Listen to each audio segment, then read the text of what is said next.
আজ ছিল আমার দাদার সাথ ও মাই গড, এটা কি বলে ফেললাম।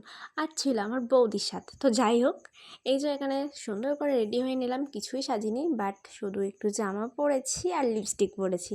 এই যে সবাই দলমল ধর সবাই দল বল সব গুছিয়ে নিয়েছি। এই যে দুটো বাদর দেখছি, সরি হনুমান। তো যাই হোক, আজকে আমি ব্লগে দিয়ে দেবো বাস। তো এই যে এই বেচারাটা কী করছে, পেট ধরে দাঁড়িয়ে আছে। এই যে আমরা খেতে বসে গেছি, কখন দেবে ভাই এটাই ভাবছি। তারপরে দিচ্ছে না করে দিয়ে দিল।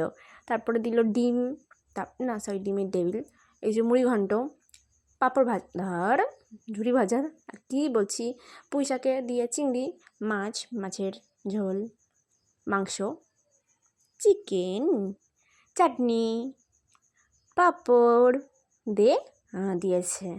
তারপরে আছে কি আছে, পায়েস, তারপরে মিষ্টি, সামনে হজমোলা।